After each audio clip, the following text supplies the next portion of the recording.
Good morning, everyone.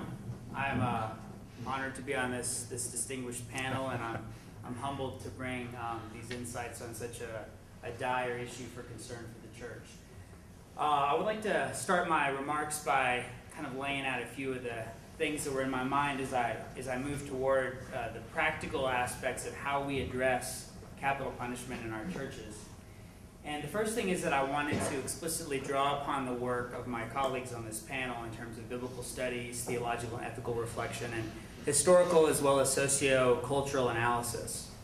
So these suggestions that I'm going to offer are trying to draw these insights to the pulpit, to the lectern, and to the table for our churches. The next thing I want to say is that I've done my best to couch my comments in terms that are familiar to many of us who have been through seminary.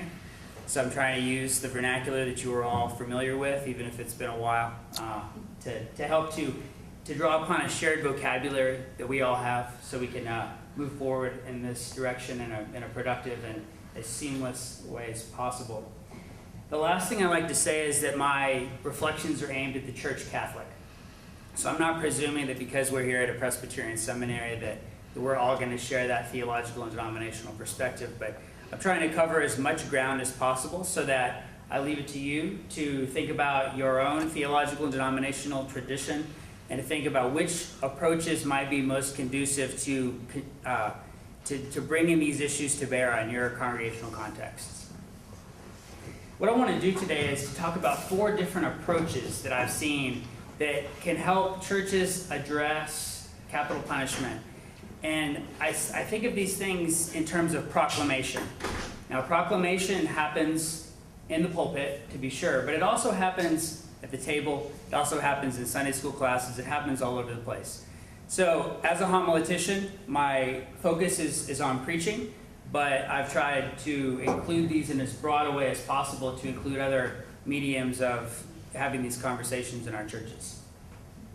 So the four different approaches I'd like to suggest for preaching or teaching on capital punishment are these: the Liberationist Approach, the Prophetic Approach, the Testimonial Approach, and the Deconstructive Approach. And I'll talk about each of these in turn.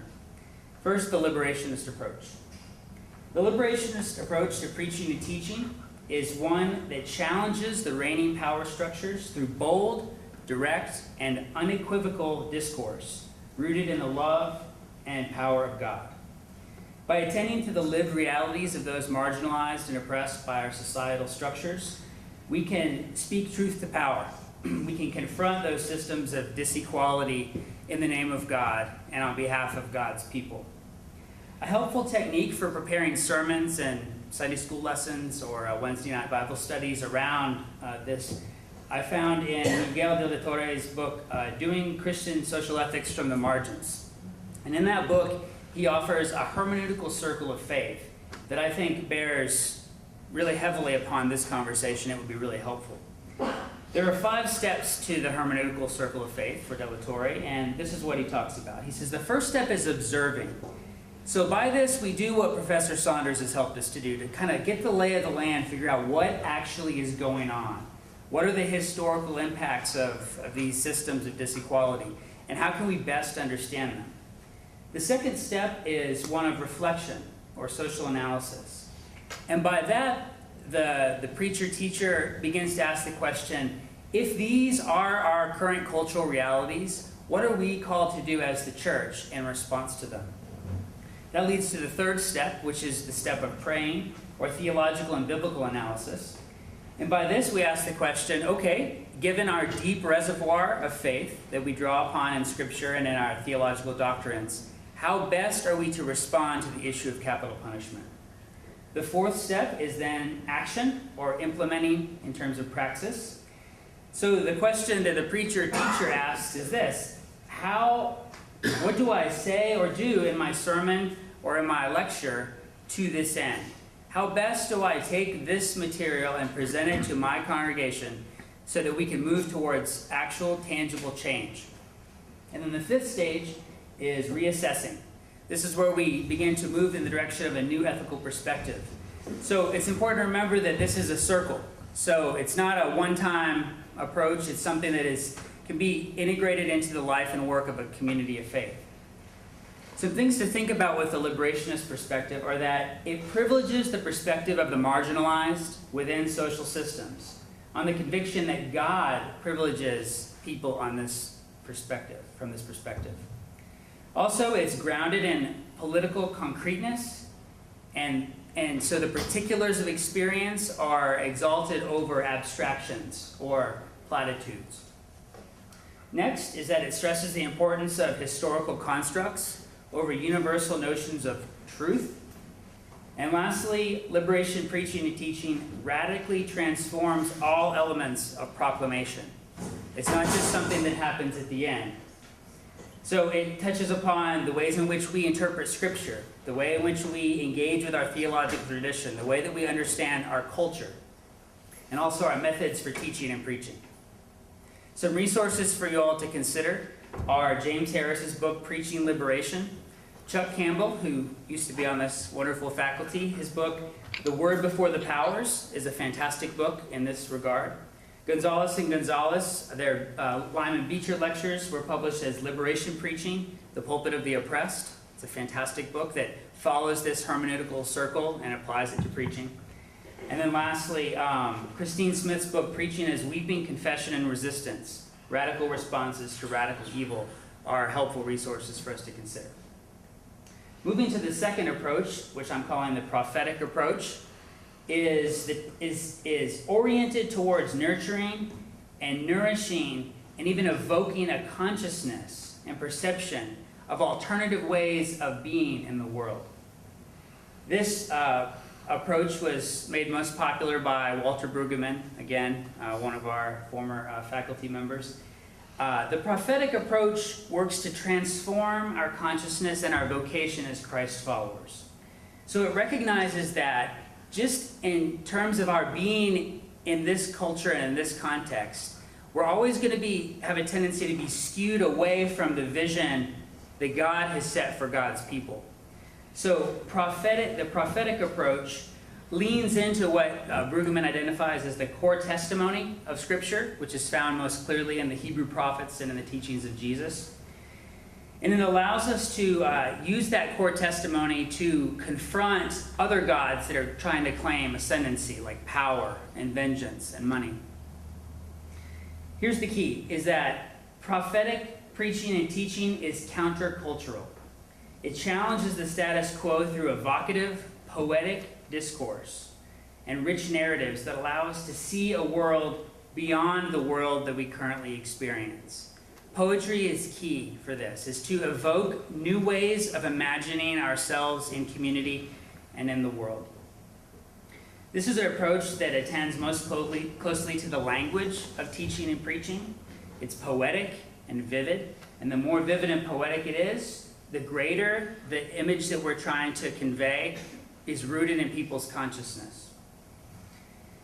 Poetry renders new vistas and fresh ways of being with God and neighbor, and it moves beyond a liberal passion for justice, which can easily become enervated, and if we're not careful, it can become just another ideology.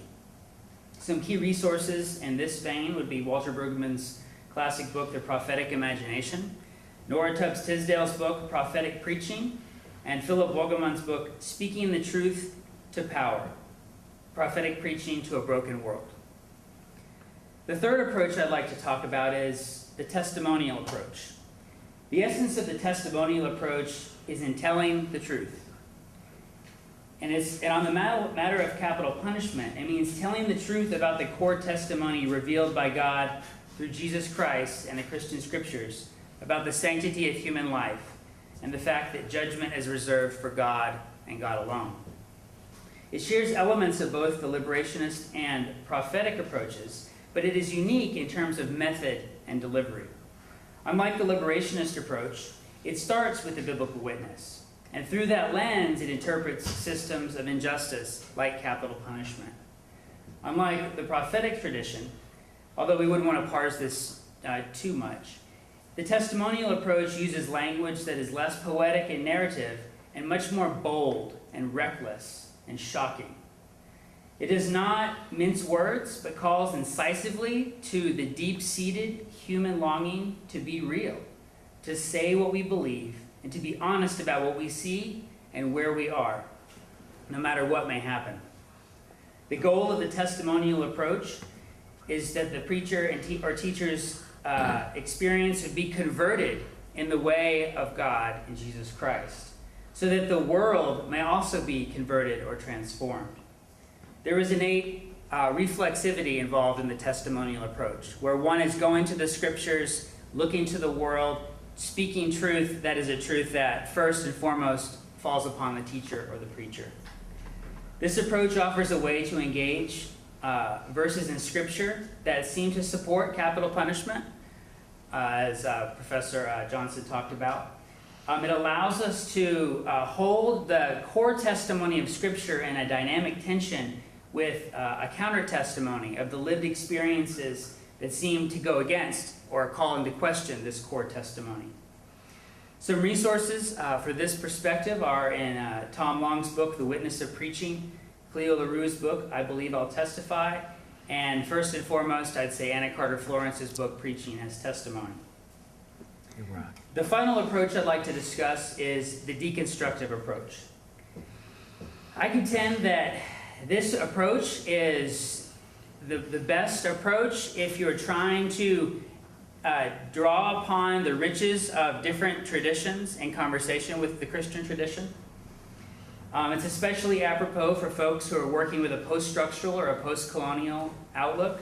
So emerging feminist and queer folks might find this a great approach, not just to teaching and preaching, but to all aspects that would lead towards teaching and preaching.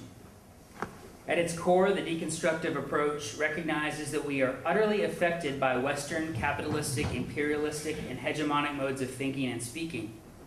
Thus, anything we would like to say against a sinful institution like capital punishment is always already entangled in the very systems that we're seeking to confront. Accordingly, the deconstructive approach attends closely to Scripture, theologies, and ideologies that bolster capital punishment, allowing the internal inconsistencies and tensions to reverberate so that the whole system begins to fall in upon itself or is weakened is a real strength of the deconstructive approach. In general, there are two different ways of kind of enacting the deconstructive approach for teaching and preaching. The first is to read a text, any text, not just biblical texts, but doctrinal texts. You can go on to the news and deconstruct discourses of politicians or anything. And so you read that text against itself.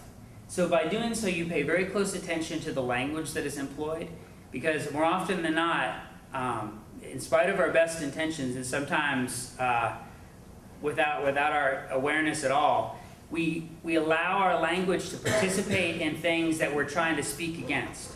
So the deconstructive approach recognizes that there is a declared intention that is promulgated by the speaker, but on the fringe or in support of that, there's this other thing that's at work. It's an other gesture that's working against the foundational assumptions of that discourse.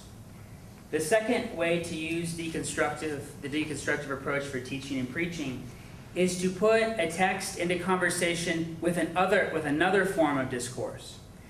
This is very common in womanist and post-colonial readings of Scripture, where you intentionally read an imperialist text like the Heart of Darkness in conversation with the Kurios language in John's Gospel to deconstruct the latent imperialism that can even be there. The advantage of this approach is that it can be used as a supplement to the three other approaches. One could perform or participate in a deconstructive reading of a biblical text or public discourse, and then use this to construct a prophetic, liberative, or testimonial sermon or Sunday school lesson. In my field of homiletics, no one has pursued this approach more faithfully than Vanderbilt Divinity professor John McClure. In his most recent book, Mashup Religion, he writes, and I quote, "My argument is set against culturally and linguistically bound models of communication, in which culture, language, grammar, and the correct appropriation of the internal structure of religious narratives are the keys to religious communication and knowledge. Instead, I believe that theologians must, like the musical DJ, learn to mix and sample different breaks and beats within a vast range of religiously attenuated ideas in order to effectively place them into a religious and ethical conversation ruled by the desire to mutually survive and flourish on this planet. He talks in specific terms of thinking of our sermons and our teaching as a mashup, where we bring different things into critical conversation with one another. So a mashup song is one in which is very common in hip hop, where you sample a track, like for instance Jay-Z's Hard Knock Life uses the Annie riff to both shine light on his experience and on the streets, and also to draw attention to other facets that he's trying to talk about in that song. So you bring a song into conversation with another. Another approach for mashup preaching or teaching tries to keep traditions alive through sampling and fosters new kinds of creative juxtapositions across religious traditions, cultures, and traditional disciplinary lines. So here's where we can kind of break protocol a little bit and put a liberationist reading of scripture into conversation with maybe a Catholic doctrine that's been promulgated by the Vatican. And the tension between those two can open up spaces for us to see these issues in new light. Also, in terms of sermon creation in particular, it's a matter of stylistically laying 4 different authorities, or tracks, as McClure calls them. The 4 tracks are scripture, culture, theology, and reason. So we can see how the different aspects that have already been shared in this panel could be layered on top of one another to create new sounds or experiences for our listeners. When preaching for justice, I think it is incumbent upon us to realize that all the resources that we have at our fingertips are available for proclamation. Some resources for this, there are many, many resources from the Deconstructionist Approach. In biblical studies, I'd recommend Stephen Moore, Dana Nolan Fuel, Musa Dubé, and Elizabeth Schussler Fiorenza, just to name a few. In theology, Marcella Althaus Reed, Ada Maria Sasa Diaz, Catherine Keller, Andrea White, John Caputo.